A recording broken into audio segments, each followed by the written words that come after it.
Hi, everyone. This is Virginia Stanley from HarperCollins. Welcome back to another episode of Door to Door. Harper Library Love Fest team is thrilled to bring some wonderful authors your way today. First of all, Chris, Lainey, howdy ho. Hi. Howdy ho. So we have a really special episode today. The Library Reads list for the month of May, which is 10 books selected by librarians across the country, voted on three of the 10 books voted on were from HarperCollins, under the HarperCollins roof. And we are thrilled to have all three books represented here today on this episode. So with us today, we have Kimberly McCreight, author of A Good Marriage, Sonali Dev, author of Recipe for Persuasion, and the sisters Liv and Liv Constantine, authors of The Wife Stalker. Valerie and Lynn, I messed that up. Valerie and Lynn, how could I forget? Because I love you two. Anyway. Yeah, we love you. So a quick hello, Kimberly. Hello, welcome. Hello, thank you, Library Love Fest, Chris, Lainey, and Virginia. I'm so excited to be here, and thank you to all the librarians. First of all, just thank you, whether or not you voted for my book. Thank you for being librarians and for just being this like amazing place and communities for us to go to and draw upon and know how much we miss you right now. And the fact that you're still doing an incredible job, even though you're not open, hosting events and reaching out in the community. So anyway, so thank you so much. And thank you for making A Good Marriage a Library Reads pick for May. I'm so excited. And Sonali Dev, hello, welcome to our show. Thank you for having me. And it's a little weird. It's like I'm talking to myself, but I'm trying to imagine all of you out there. Thank you so much for putting Recipe for Persuasion on the list after Pride, Prejudice, and Other Flavors. So I am now feeling a lot of pressure for the next one in the series. But thank you so much for voting for it and for all you do for continuing to support us, even in these times when we can't get out there and actually be with you in person. I miss you so much. I miss my library so much. I'm in Naperville and I miss the Naperville Public Library. It's almost like trying to write a book without being able to go there is impossible. I don't know how I'm going to do it. So let's just hope the libraries open up again soon. Thanks so much for being here. Thanks for all the support. And welcome. Yes. Oh, thank you so much. And hopefully soon we will all be back together again and face to face with those we work with and those we love. And so last but not least, Lynn and Valerie Constantine. Thank you so much. We're so happy to be here and also hugely honored to be a Library Reads pick.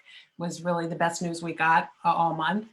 And the libraries have played such a pivotal role for both Valerie and me in our love of books and love of reading. And from as young as I can remember, every week we would make a trip to the library with my mother and my aunt, pick a book out together. We'd all pick the same book and we would talk about it. So, I agree, Sonali, with the libraries being closed, it's difficult. We were looking forward to a wonderful tour with a lot of libraries, but I think events like this are so wonderful and hopefully we'll be able to connect virtually until we're able to be together in person again.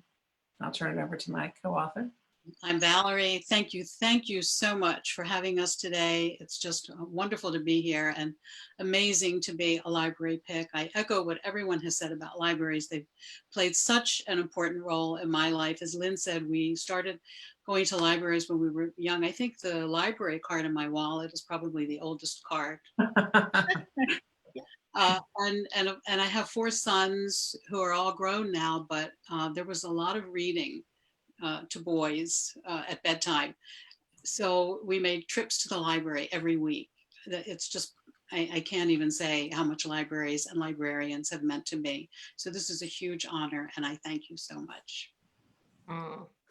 Well, you're all so wonderful. And We really love your books, so it's super fun to have all of you on together. I mean, we were saying that when we get the email, and we hope that we get the email that says that, you know, we've got a title or two or three on the list. It's just, we can't wait to open it up and see. And so I'm not kidding you, we were thrilled when we saw the titles of your books on that list. It really is so gratifying because we really are such fans of your books. So anyway, personally and professionally, it's really such a joy to have you all here. So thanks so much for taking the time. And we're sorry about the little technical glitches in the beginning, but we're ready to roll now. So what we're going to do is we're going to, so everybody gets enough time to talk a little bit about their book, read a little bit from their book. We're going to start with Kimberly. We're going to ask Sonali, Lynn, and Val to go into the green room, and then we'll take you out book by book. So here we go. And Chris, you want to take it away?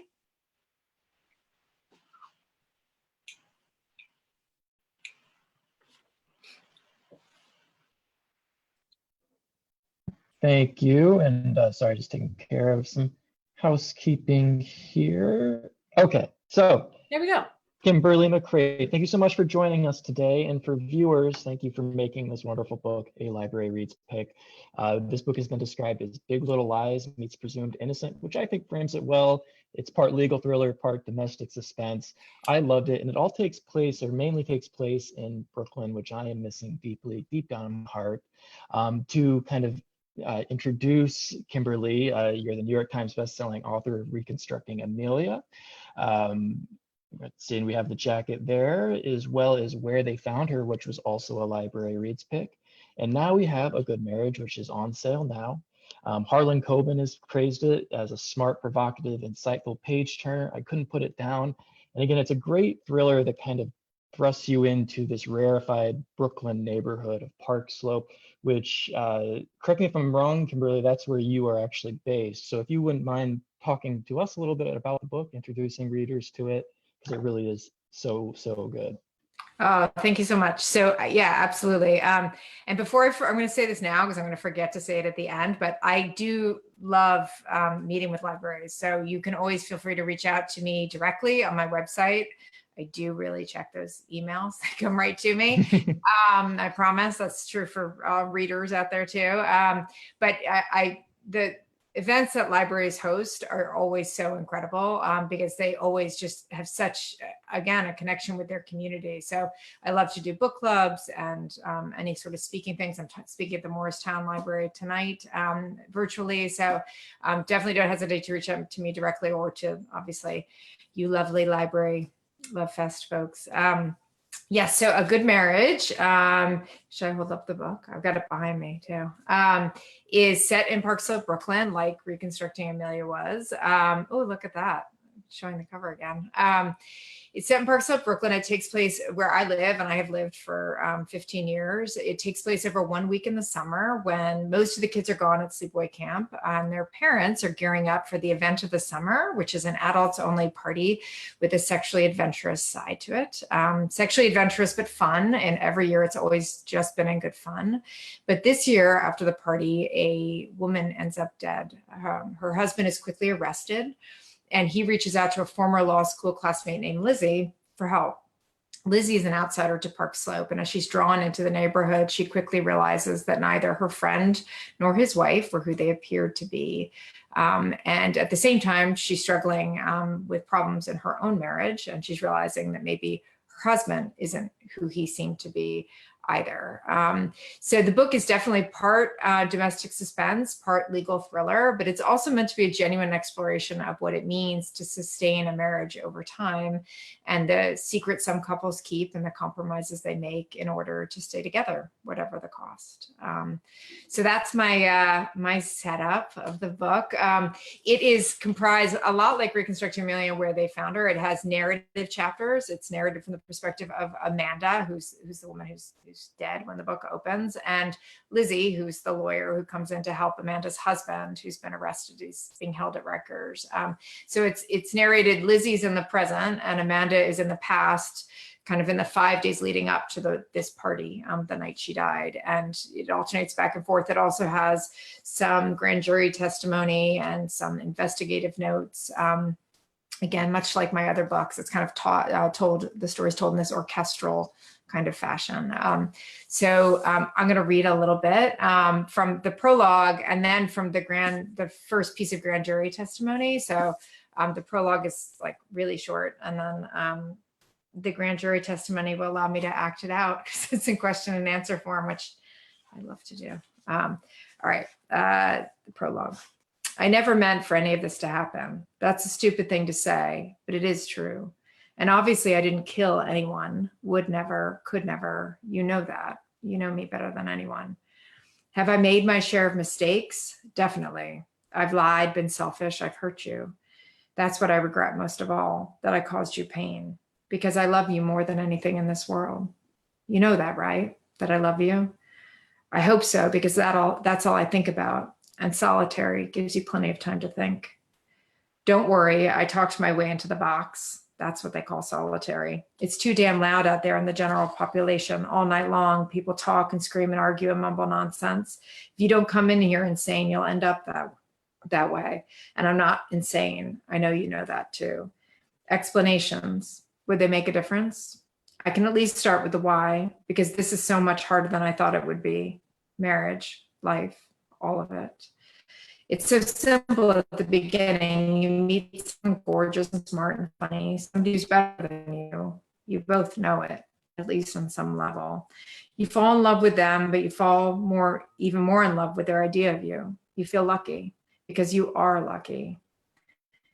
But then time passes. You both change too much. You stay too much the same, and the horizon grows dark. Eventually, all you're left with is somebody who sees you for who you really are. And sooner or later, they hold up a mirror and you're forced to see for yourself.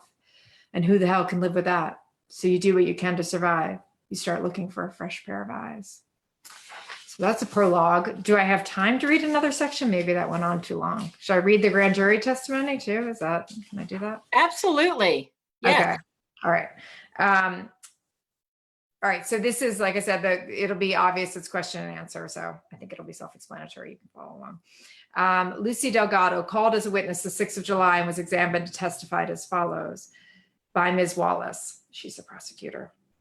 Ms. Delgado, thank you for being willing to testify. I was subpoenaed.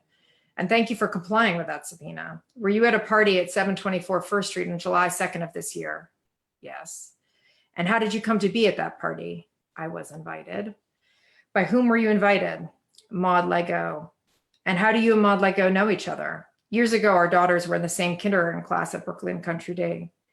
This party is an annual event, is it not? I don't know. You don't know? No. All right, let's try this another way. Have you been to this party in previous years? Yes. What happens at this party? Socializing, eating, drinking, it's a party. An adult party? Yes. Kids aren't invited.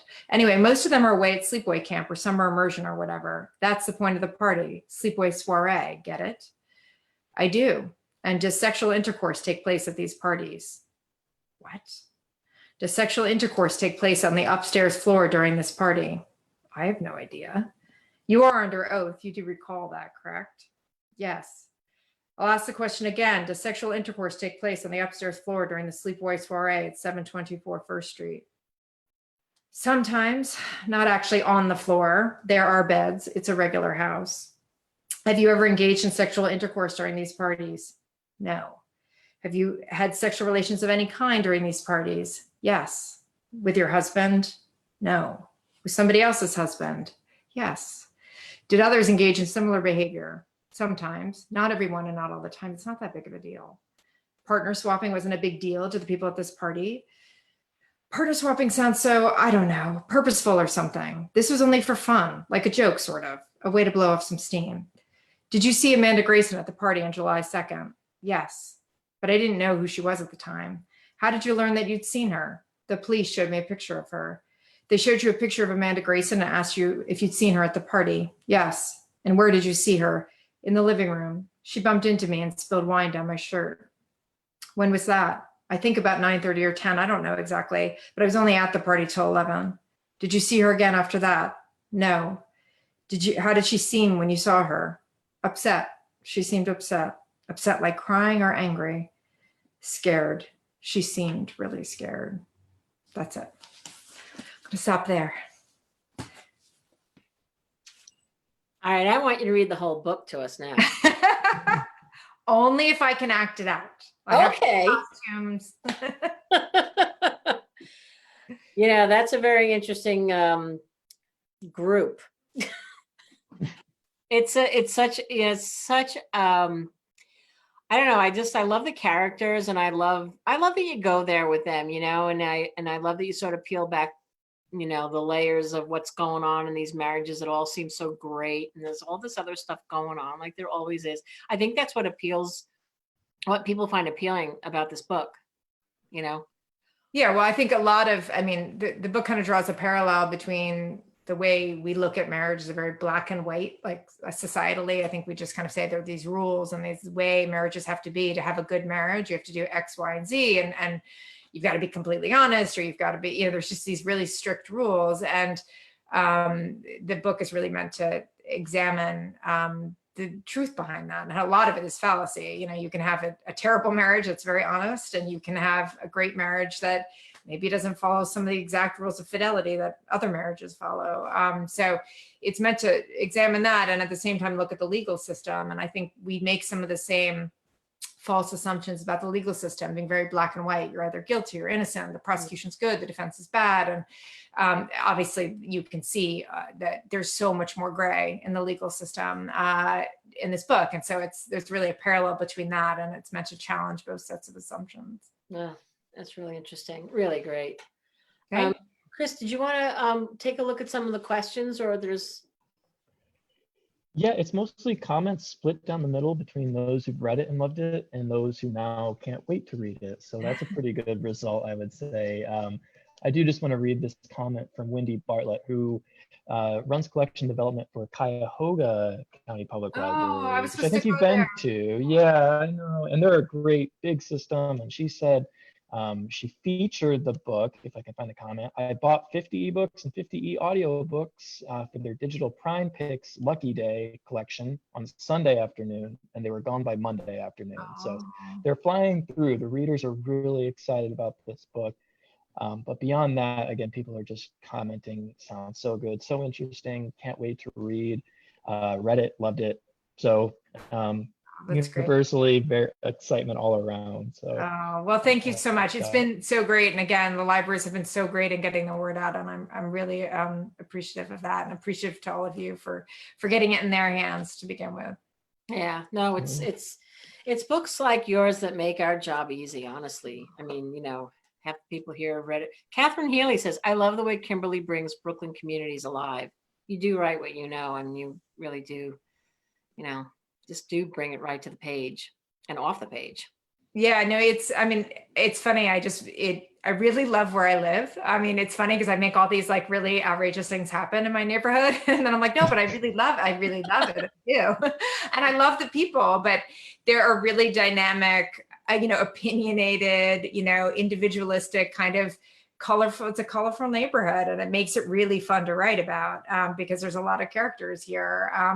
But just to, you know, for the record, I love those characters, and I'm one of them. So you can like, you know, count me among the people being written about. Nice. Well, Kimberly, congratulations on being one of the 10 selections for the May Library Reads List. And all the information is here on the site for ordering the book. And you know what? Thank you for always being so supportive of libraries and coming to the conferences and for writing this wonderful book, which we will continue to talk about because it's really just such a wonderful read. It's such a great read. It's just fun and chewy and juicy and naughty. We love it. Well, thank you guys so much. I really appreciate it. Hope you stay well. You too. Thank you. Take care. Let me see if I can get out. We'll see. Oh, yes, I can. Okay. Bye, guys. Bye. Bye. Bye. Bye. Okay. All right. She's wonderful. She's wonderful. All right. So next up, Sonali. Sonali. Should we bring her on? Sure. Okay.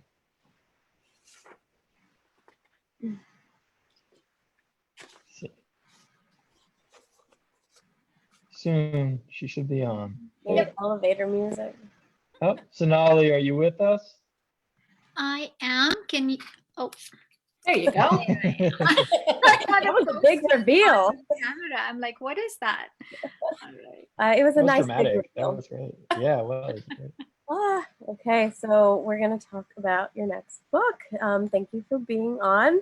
So everybody, this is Sonali Dev. She's an award-winning, oh, perfect. Yes, and I have the cover of the book, and I will put that up while I'm talking, because who wants to see me when they can see this? It's beautiful.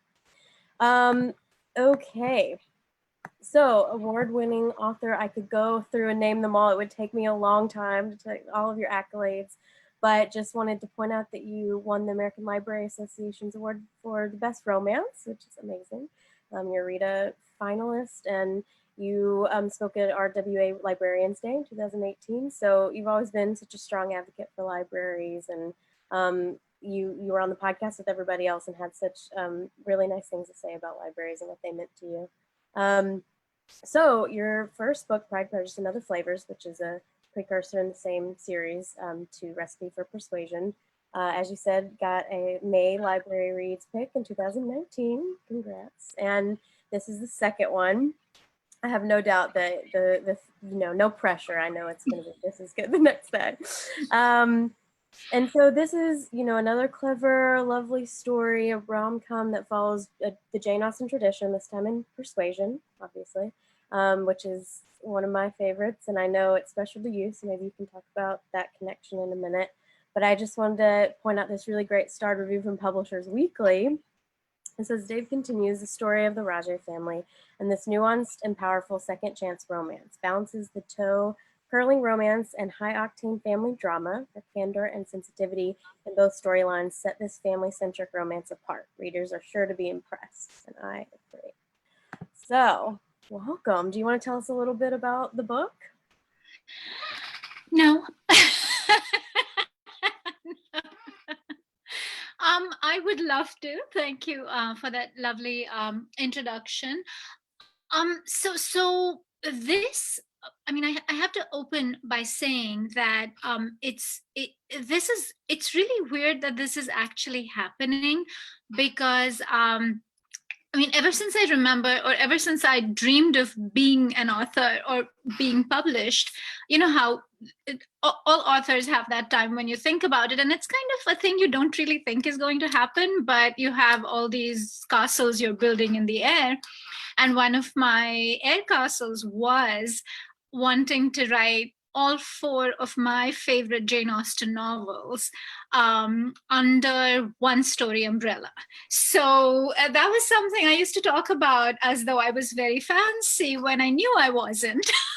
And so it was a thing, and I wanted them to be inspired by her stories, not scene by scene retellings. So I had this very intricate vision of what I was going to do, and I was going to have all 4 of them under a single story umbrella. It was not going to be a scene by scene retelling, but capture the spirit, translated into the modern day. And of course, it was going to be set in an Indian family. And it's amazing to me that it's actually happening. And Pride, Prejudice, and Other Flavors was the first book in it. And because there was so much I wanted personally to do with it, I actually, even as I was writing that book, didn't think I was going to pull it off. And it's a little immodest to say, but the way that book ended up was this, fabulous. It felt like a singer singing the perfect aria. Like, this is what I don't know how people feel about the book. I know a little bit, but to me as an author, it had everything I wanted to say. And so then, but it was a lot of pressure. It was a complicated book to write. Persuasion and Pride and Prejudice is a more complicated book than Persuasion. I feel like Persuasion is Austen's most highly romantic book. The romance itself is, the heart of it is very large, as I think is characterized by any first love, because we're never that stupid in adulthood. You know, we're only stupid enough to fall in love in that large singing and opera way when we're really young. And so I think that is the pull of these stories that are a second chance at that. This thing that we all want to believe, that we can have that in adulthood. We can have that kind of insane love in adulthood. And I don't know in real life if it can happen, but it's great fun to do it in books. And I think that is the joy of Persuasion. And with Recipe for Persuasion, that was one of the things that I definitely wanted to capture, was that hopefulness of a second chance in every way. But what this is almost, I think, not almost, but I was trying to do this 2-generational mirror, black and white, yin yang thing with Persuasion. So it's a mother-daughter story on top of being a love story.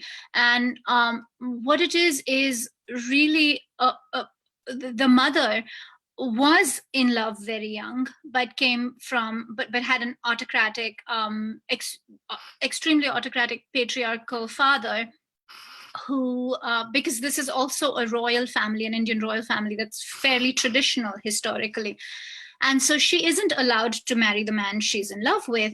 And growing up, there were all these stories that we heard where women were often forced into arranged marriages, and the trope was where they somehow found happiness in that. So it used to horrify me even as a young girl, even if there were films and books that I watched and read and even maybe enjoyed. The fact that we were being told that others know what's best for us, which is what I think the whole arranged marriage trope is, or that just the sanctity of marriage makes everything okay and makes love automatically happen over good sense or over your own feelings. And I felt like it was teaching us to not trust our instinct. And the fairy tales almost kind of tried to tell us that we didn't know best, you know, that our elders, the universe, destiny, all of that knew better than us. And I think Shobhi, who is Ashna, the protagonist, her mother, is one of those women who says, oh no, that's not how my life is going to be. I know what I want. And marriage is not final. It's basically bullshit if that's not what I wanted. I'm sorry, bleep, beep. But she decides that she will have what she wants. And then there's all this collateral damage that goes with it. And essentially that collateral damage is Ashna, who is our protagonist. So it's these two women. So it's this woman who has actually had to bear the brunt of a woman standing up for what she wanted, her mother. And so they're estranged. They have a horrible relationship. Ashna has perpetually felt abandoned by her mother. And now she's at this point where her mother's back in her life, wanting, now that she's achieved everything, she wants to, you know, make amends. And Ashna is running her father's restaurant, which is failing. And she wants to prove to her mother that she is capable also of succeeding and of being her own person. And the way that she finds to do that is she gets sucked into being on this Food Network show called Cooking with the Stars, which is like Dancing with the Stars, but with chefs and celebrities. And lo and behold, the celebrity she gets stuck with is the boy that she was forced to dump when she was young, by familial pressure also. And you know, now just like in Austen's Persuasion, there's a power flip. back in high school, she was the one with all the power. Now he's gone on to become a huge soccer superstar, and he holds basically the key to her winning the show. And so there's this whole power switch that happens. But here she is, on this show, stuck with the man who believes she dumped him because because her family was able to convince her to do it. So that's what it is. And I think in the time of COVID, it's kind of this this escape mixed in with the more serious questions, of identity and what women have to, the price women have to pay for what they want, but also all the fun of what we can get if we get on a Food Network show. Right. And I think Persuasion is, to me, always about like understanding people's best intentions and kind of what they're not telling you. And so and even the familial like responsibilities that people feel. So I think it's really cool to have that extra layer of the mother-daughter relationship and kind of show it even more. And I think everyone's always so surprised that Austen like kind of triumphs even in every day they want retellings. And I think that says the power of how enduring those stories are. Love is still love. You're still trying to figure it out. One question we had is, what's your 2 favorite Jane Austen books? Oh, 2. Can I do 4? Oh, I mean, sure. You make the rules. Go for it. I think I love something. So the 4 that to me are incredibly meaningful are Pride and Prejudice, Persuasion, Sense and Sensibility, and Emma. Like everyone else, those are the 4 that that I have read and reread, and basically I also feel like those are the ones that had a very powerful influence on me personally, as a woman growing up. And it was interesting that you mentioned why it endures and why in 2020 there's so many retellings still happening.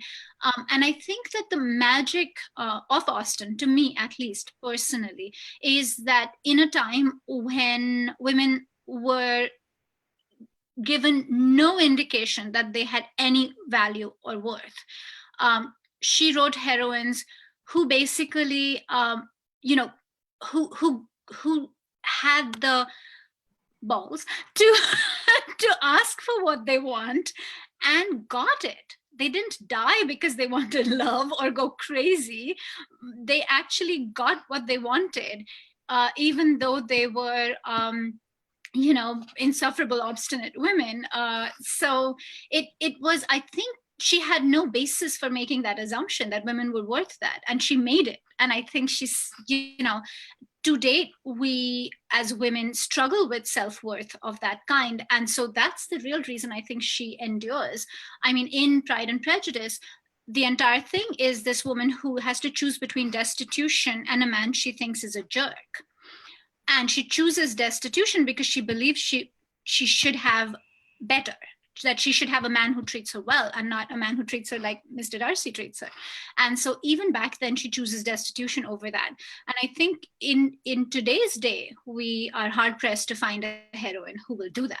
And so that is why I think she endures. And your stories are, it is a retelling, but you have such a unique perspective with the backgrounds and, where they're immigrants as well, this family. But also the food. The food's the best part. Mouth watering. I've gained 10 pounds both books. So there's that. Best research ever, huh? But to go back and answer the question about my 2 favorite, it's hard. I love different things about each one of them. What I love about Persuasion is the heightened romantic feeling. Like you walk away from it very much in love. I think of all her books, the feeling of love is the most heightened in it, because again, it's when you fall in love that young. Yeah, they said the more the merrier. So they took 4. Good. Oh. Sonali, did you did you want to read like a little paragraph or something? Were you thinking about that or no? Oh, sure. Does it have to be just a paragraph? No. No, I'm kidding. I do, is that I'm happy to read. I was trying to choose between a beginning, the end of the first chapter piece, which is a little bit lighter, and the other one is Ashna, who is the protagonist, a scene in her childhood where she overhears a fight between her parents. It's kind of formative and a little difficult, but it kind of tells us where Ashna's coming into this story from. So, I mean, I feel like in this time, everybody just wants something really like upbeat, but I think that might be a little bit, might be a scene that I can also be very dramatic. Yeah, I think, we would love for you to read the whole book, but with our time constraints, I would say whatever fits into our clock. Whatever you want. So does that work? Do you want Fine. me to? All right. Okay. Let me see. Without my glasses. And you can hear me all right?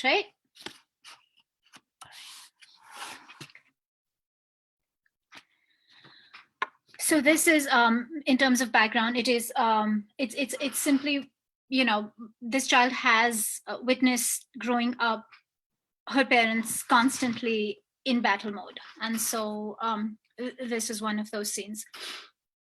And I think she's about 8 in this scene. Ashi hated the idea of being left behind. There was this thing that happened in her chest when Mama was about to leave. Like giant hands were crushing her ribs. The need to stretch her neck and gulp air pushed at her. But she couldn't move because she was hiding. Hiding behind curtains was never the smartest idea, but Ashi had found that you could hide anywhere without the fear of being found when no one cared about looking for you. Still, she shrank into herself in her little alcove in the bay window of Baba's den.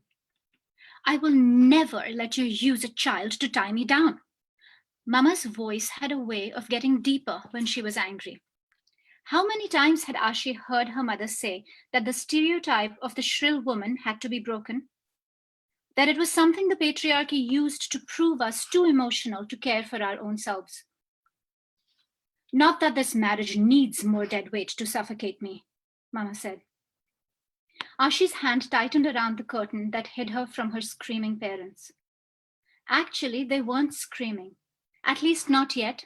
Just hissing at each other in those muted whispers that adults used when they wanted to scream but couldn't. How can you say such a thing? How can you look at Ashna's face and think such a thing?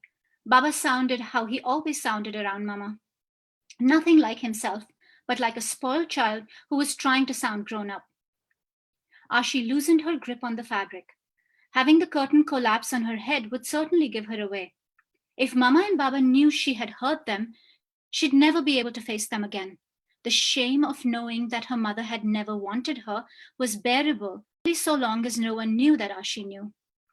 Shame had a way of multiplying when other people saw it.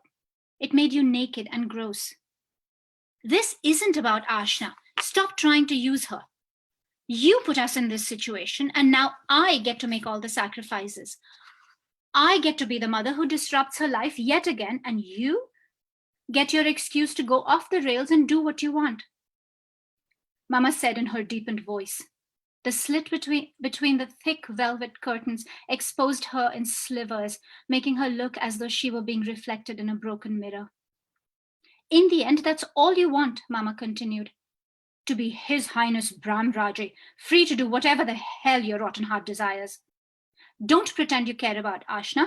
Anyone with half a brain can see that you only want her here so you can make me look bad. Everyone knows that the child babysits you more than the other way round. She's 12, Brahm. Have some shame. You're abandoning your 12-year-old again and you want me to have shame? At least I've never left her. Is getting drunk and passing out not abandoning her? Your brother and his wife had to take her in and you want me to have shame? This is the problem. You should have married a stupid woman or at least one who lapped up your over-entitled crap.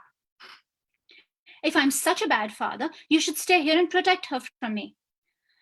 Mama's hand went to her forehead, her gold bangles crashing together on her wrist. Even in America, Mama never bothered to remove her bangles or the big red bindi she wore in the center of her forehead. She always dressed like she was in the Shripur Palace, no matter where she was. Always in her starched white saris with her waist-length hair in a bun at her nape. She didn't care about fitting in or about not looking foreign, the way Ashna did when she dressed for school every day. How low can you fall, Bram? When will you stop using people this way? I don't leave her here with you. God knows I'm not that heartless. I leave her with Shri and Meena. Your brother and his wife are better parents to her than either one of us anyway. I'm the one who has to make the choice between my child and my work. You don't. You get to have both. You don't lose anything. Men never do. Your hands always stay clean. I lose you. I want you. And I don't get to keep you. I love you. Baba's slurring always got more pronounced as these arguments escalated and their voices got louder. The glass of scotch on the table between them wobbled as Ashi's vision blurred with tears. You bastard, I'm not a thing you get to keep. I begged you not to force me into this marriage, but you let them pack me up like a piece of meat and hand me to you. How is that love? If you knew what love meant, you'd have cared what I wanted. You'd have seen that this could never work, not just because I had already chosen my life partner, but because you and I have nothing in common, even without Omar. Baba stood, swaying on his feet so much that Ashna almost left her hiding spot to keep him from falling over the coffee table and crashing through the glass. But he sat back down, unable to bear his own weight. His voice boomed, "Do not say that man's name in my house, you hear me?" Mom looked over her shoulder. Keep your voice down. All that child needs now is to hear you bellowing at me. Already she hates me. She blames me for this mess. She didn't. She didn't blame Mama. Mama was not the one who tied her parents up in this mess. Ashi was the one who had done that. Beautiful. Beautiful. Thank you so much. Thank you. Lane, Chris, love. Thank you. I'm such a ham. I love doing this. It's great. You take on all the characters. It's very great. Yeah, Dramatic reading. I love it. And I'm shaking. Really? Aw. I mean, Wow. angry. What? What'd you say? I said, I'm shaking with Shobi's anger. That's like how Yeah. this book. Channel. Right. You're channeling all the characters. Well, thank you so much. Congratulations. Thank you. We're thrilled for you, and you such a large following. I mean, the love that people are the comments are wonderful, and there's just so much love here for your books, and that reading was beautiful. So thanks for doing that. And Thank you. we wish you all the best. So stay well, and we will continue to talk about your books because we love them, and so do librarians and readers. So. Thank you. And I have to say, I mean, there's no words, of gratitude for that, because that's everything to have you guys and librarians shouting out about this and, hand selling the book. We can only write them, and then they kind of are like our kids. They're out, out in the world, and it's an immense privilege to have you do what you do. So thank you, thank you, thank you. And we're all going to be doing namaste now because we can't shake each other's hands anymore. I know. But stay safe, and thanks so much for everything you do, and librarians and readers. Thank you so much. Thank you, Sonali. Take care. Bye-bye. Bye. I So know. lovely. I want To to be read. read to. To be read to is the best. All right, let's get the Constantines, and they'll read to us too, and it'll be so much fun. Here we go. So fun, isn't it? Having them read to us. Love it. Hi, Val. Hi, Lynn. How are you? Great. Yay. So nice to be here. Nice to have you here. Well, you're rounding out this day of Library Reads Love. This has been wonderful to have everybody on here, and now to talk to both of you about your book, The Wife Stalker. But let me back up to talk about The Last Mrs. Parrish, which was amazing. You guys are wonderful. You are just you're so consistently fabulous in your writing. I don't know how you do it. Book after book after book.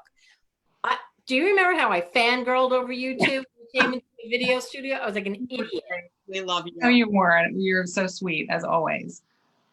Well, The Last Mrs. Parrish was the book that really put you on the map and was a Library Reads pick. It was a national bestseller, a Reese Witherspoon pick.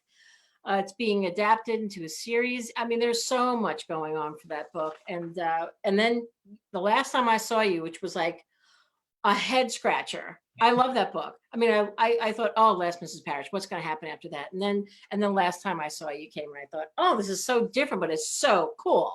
I just loved it. Oh, for God's sake, Chris, you told me you were going to do that. I'm glad I'm not wearing that shirt. It's such a cute picture. I could not show. Put it up again. Put it up again. Okay. I was so happy to meet you both. I was just out of my mind because you're just this is such a great book. And then, as I say, to follow it up with the last time I saw you, which was a head scratcher, and I absolutely love that book. And now The Wife Stalker, you've done it again. You're back to that Last Mrs. Parrish territory with this, twisty, psychological, nutty thing going on there. And I'm reading this book thinking, what is happening here? And the ending no one sees coming. It is so wonderful.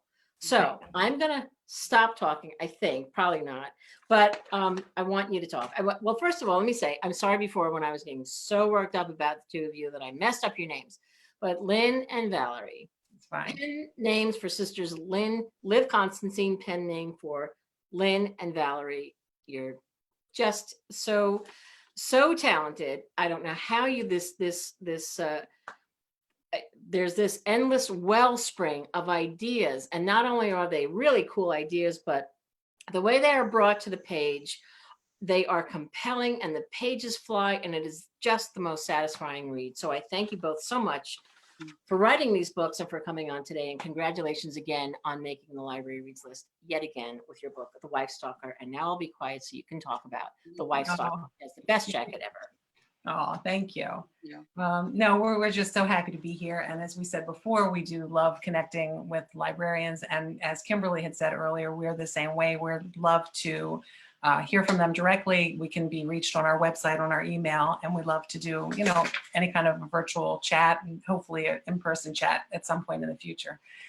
So The Wife Stalker, as you said, we're kind of back in Mrs. Parrish territory. It was a lot of fun to write this book. And the way that it actually began, I can't obviously give too much away, but when Valerie and I begin a project, we always FaceTime if we're not able to be together, and we do a lot of brainstorming and what ifs back and forth. And for The Wife Stalker, the twist in this book actually started as a joke.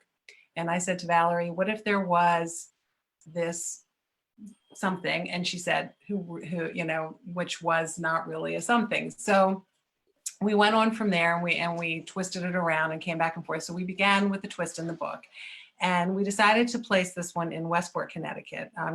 Parrish was in Bishop's Harbor, which is a fictional town, and Westport is a beautiful town in Connecticut where I actually lived for about 10 years. And we thought that it just would be a great setting for this book.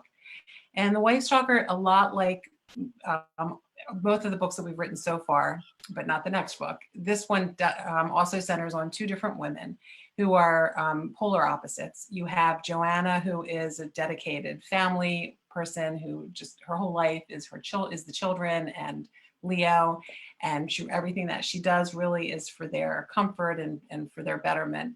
And then you have Piper, this mysterious newcomer to town who opens up a wellness center with yoga and all kinds of alternate therapies. And she's from the West Coast, and she's blonde and size 0 and spouting all kinds of like new age things. And she's really more about evolving and all her philosophies. And so very quickly from the beginning of the book, the two are at odds. And Joanna finds herself in the position of fearing for the lives actually of her small children and Leo as Piper moves in. And so she starts looking into Piper's past. Nobody takes anything she says seriously. And she finds some disturbing secrets in her past that really, the more she learns, the more concerned that she gets. So, it goes on from there. The chapters alternate between the two women, so you get to hear each of their perspective. And you have to kind of see if Joanna is going to be able to stop Piper before it's too late. So with that, I will turn it over to Valerie to read something.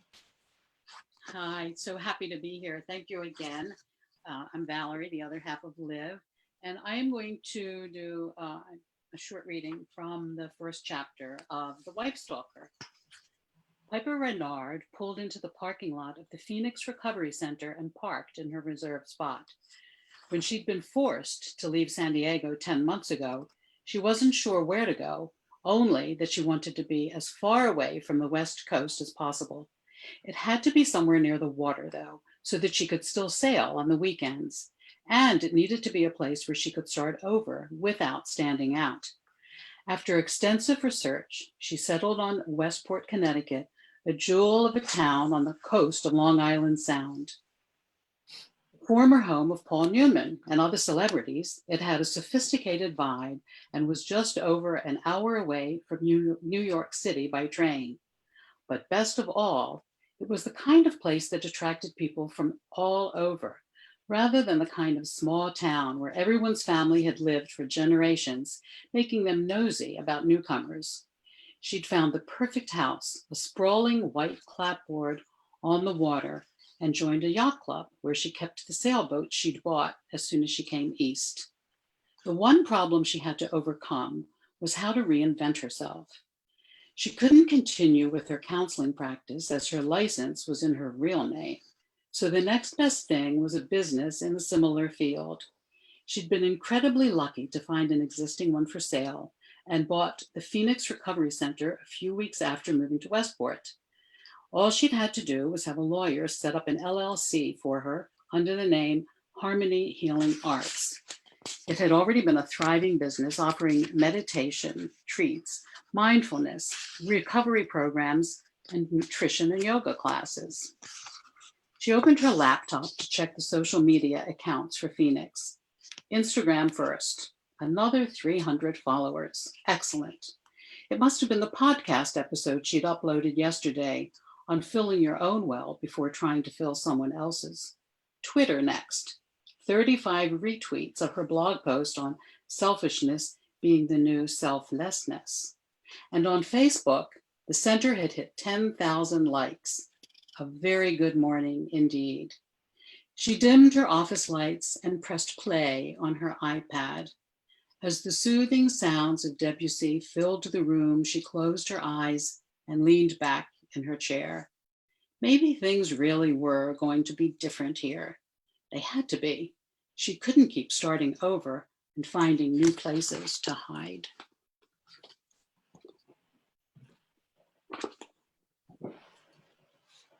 Can you read the whole thing to us, please? You know what I love about that is that from the beginning, naturally, something's up. Like something's up. She's recreated herself. What's the baggage? Open up the Samsonite. It's fabulous. Thank you. Yeah, it's a little hard to talk about your book. What's that? No, it is. It's hard to talk about it without giving anything away. That's one of the problems. Yeah, I know. But suffice it to say, it's just, boy, you go on a real journey on this book. You go on a real ride, because Leo is, I don't know, just he's in this slump and you can't figure out why. And then he comes out of it and then you're like, what's going on? And then Oh, and then the kids. Oh, it's so good. It's just wonderful. Library Journal. I'm going to read this quote. You have lots of love for this book, and lots of love online here. People are just going on about how much they can't wait to read it, or they read it and they loved it. They loved that. Elizabeth Silver says, love that excerpt, love being read to. So yeah, I know there's a lot of love here. Oh, and now the wife stalker sounds very intriguing too. So we have lots of librarians here, but I love this quote from Library Journal that says, the Constantine sisters have done it again, crafted a psychological thriller that keeps readers squirming until the last harrowing page, as it alternates between the two voices. Readers will enjoy the twists, turns, and surprises as the story unfolds. Can you talk a little bit about how your process a little bit, and how does that work? You're separated by a couple of states. How does that work? And what happens when you don't agree on things? Does that ever happen, sisters? Yeah, since I'm the youngest one, I insist on getting my way and stomp my feet, and then Valerie usually, right, goes along now. I'll let Val talk about the disagreement parts, but the way that we work is as I said, we're usually together, sometimes in person, sometimes online, and we talk about a premise or an idea, and we like to take something every day, you know, that a situation that anybody could relate to, anybody could be in, and we want to think about how can we turn that on its head and make it something different and unexpected, but yet still interesting. And so I'm pretty sure in everything we've done under Liv so far, we have begun with the twist, and then we develop the characters from there and the story, and additional twists come along the way. And that's not to say that sometimes things don't change, but we spend, depending on the project, it could be a couple weeks, it could be a couple months, to filling everything out and doing some research and developing our characters. And then once we have all of that done, then the writing begins. And I'll let Val talk about how that process goes. Well, the writing, as Lynn said, we spend weeks to maybe a month and a half talking about the story and the twists and the characters. The writing, we decide, we have targets that we are going to hit in terms of words. And of course, we know when we have to turn a first draft in, but we have a target each week of how many words we're going to give each other. And so we write every day. We talk in the morning, we talk about what we're going to write. And at the beginning, you know, our process has evolved a lot. And at the beginning, we would each take a character and then sprinkle in a little bit of our own and what the other person was writing. And then in the next book, we alternated chapters. And now we've reached a place where I might be writing a chapter and I get halfway through it and I send it to Lynn and I say, I don't really know where I'm going here, or I'm stuck here. Can you finish this chapter? And so we go back and forth that way and find that we're both writing everything. And we talk at the end of the day, we FaceTime a lot, we text back and forth, and we send our work to each other at the end of the day, and then we know where we're going to go the next day. So we have our assignments that are pretty, I wouldn't say rigid, but we really know, we focus on where we're going and what we've promised to have done by the end of each day and the end of each week. As far as disagreements, again, that has really evolved to a place where now we have really very few agreements, which sometimes is scary because we'll be talking about where the story is going to go, and we both say the same thing, or we both say the same name for a character. But when we do have a disagreement, we really try to be very respectful of each other and make the criticism constructive and never make it brutal or mean in any way. And then we have a talk about it, and we talk about what is best, what would the character really do, what is best for the story, and that usually solves it for us. A couple times we haven't been able to come to an agreement, and so I think that happened maybe twice, and we sent it to our editor and said, without saying who was each side of the story or the disagreement, and then we let her decide. And I think one time you won, one time I did. Right, one.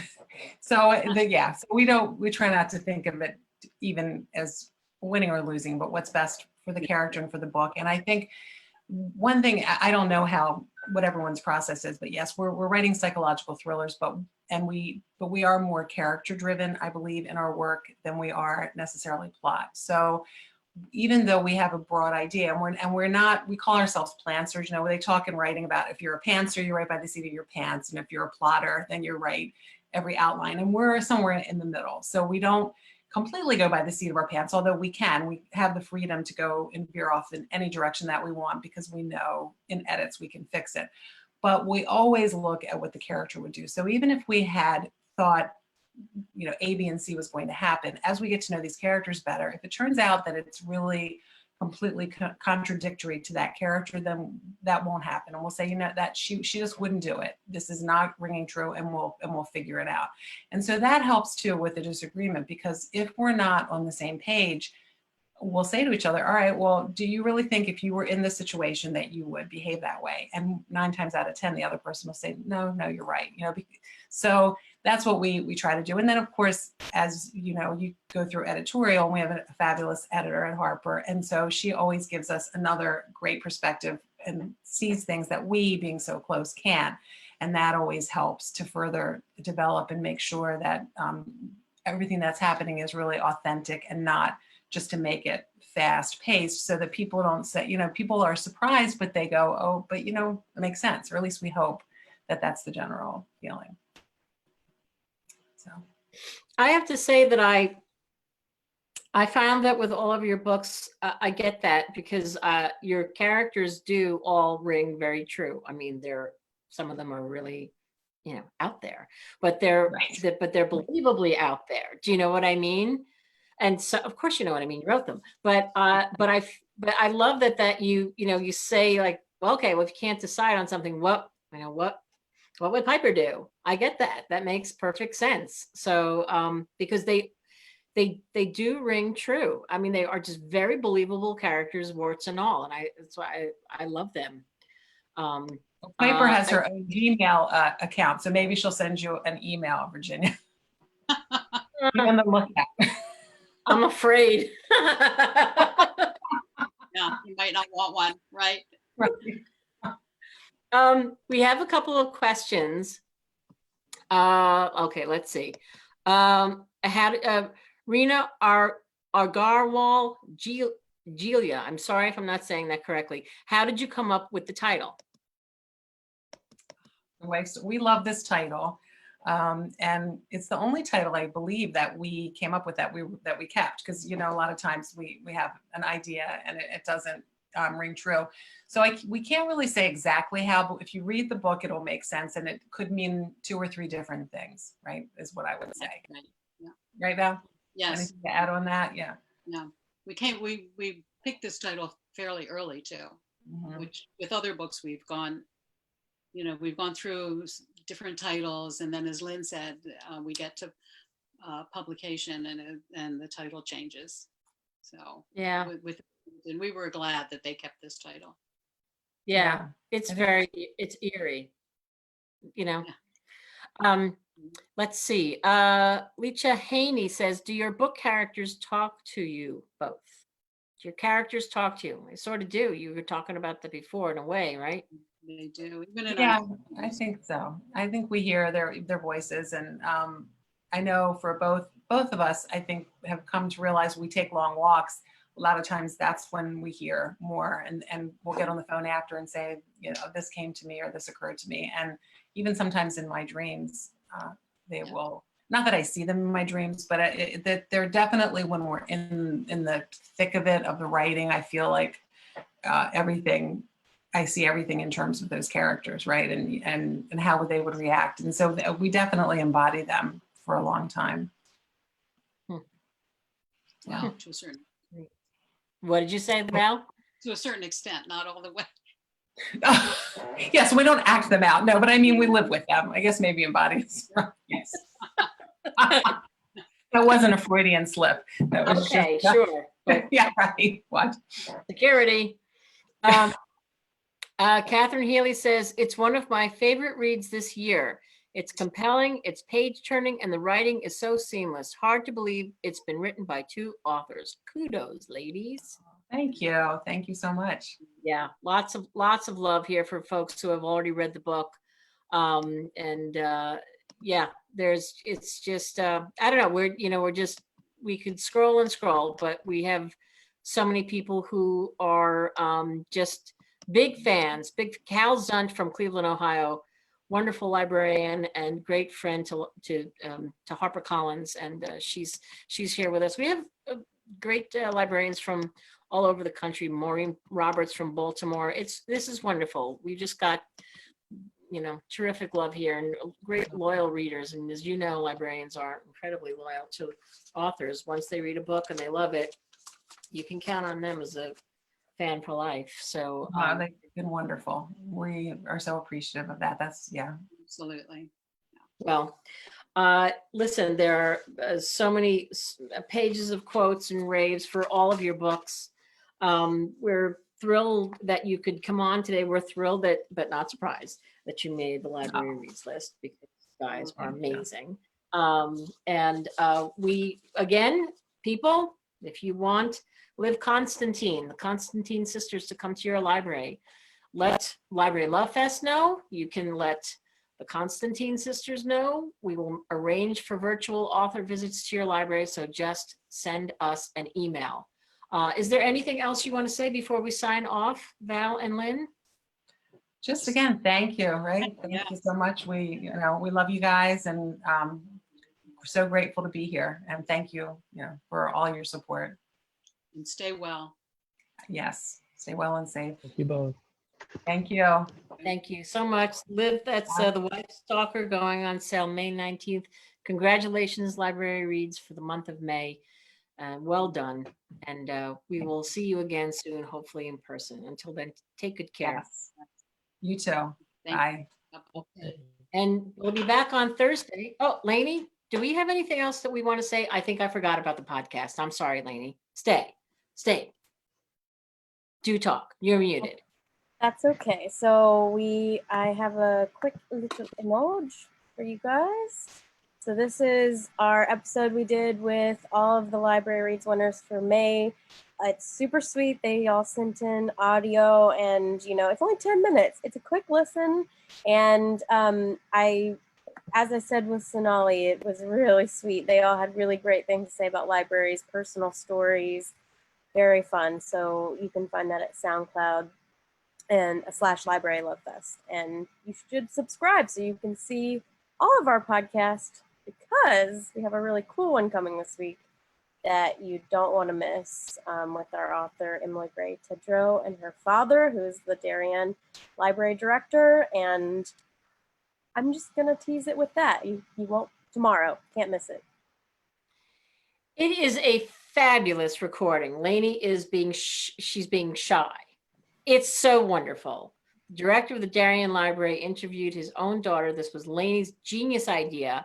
And it is such a unique perspective to listen to father and daughter talk to each other about, like the writing process and growing up around books. And it's just wonderful. I'm sorry that we didn't mention it in the beginning, my fault, but I hope you're all listening, because it's absolutely wonderful. If you want to hear, as I say, a very different, a unique perspective, this is a terrific interview between father and daughter, and we're thrilled to have Emily Gray Tedrow's books at HarperCollins, and her dad is it's lovely to listen to the two of them talk about growing up and reading and loving books, and look where it got her. She's written some really cool books, and so we're glad to have that one here at Harper. So nice going, Lainey. All right, I think that's it, you guys. Oh. Next Thursday. No, this Thursday, Karen Slaughter. Thursday. So for all you Karen folks Slaughter. still listening, And Karen then Slaughter. Friday, She's on our Instagram account, and she, I've been told, already has some really fun things lined up. So you know, with her, it'll be funny. Yes. So this Thursday, the 14th, 2 o'clock, Facebook Live. Karen Slaughter in conversation with her editor, Emily Crump. And then Friday, Karen will be doing her Harper Library Instagram takeover, which is going to be hilarious. So we hopefully see you all then. That's it. We should say goodbye. Should we say goodbye? No. Oh, You want to just stay? Is anybody even still watching us? chill. Yeah, we still have people watching, but Who? Who's here? Say your names. We'll send you a book. the diehards. The We love you all. diehards. We love you all. Who's here? Loved it. Let's see. Well, Janet Schneider, Debbie Stevenson, Kathy Setter, Robin Hocklet-Hooby. How much fun is this? I don't know. Maureen Roberts. It's all fun. Baltimore. Well, anybody have anything else they need to say? No? Oh, Rush, what a lineup. I know. Love it. So cool. So cool. Library Reads, month of May. Yes. In the can, as they like to say in showbiz. And Karen Slaughter on Thursday, and then next Tuesday, Kate Mulgrew back for the paperback edition of How to Forget. So mark your calendars. Next Tuesday. Can't wait. I'm going to talk all about the book and life and I don't know, the reaction to the book, which was fabulous. It's a fabulous book. And now it's in paperback. So tra-la-la. All right. Well, everyone, thank you for joining us today. Sorry for the glitches in the beginning, but it was well worth the wait, wasn't it? Yes. Thank you, Chris. Thank you, Lainey. You guys are the best. Thank you. Thank you, Lainey. Thank you, Virginia. Bye. Bye, everyone. Thank you. Bye, everyone. Love you.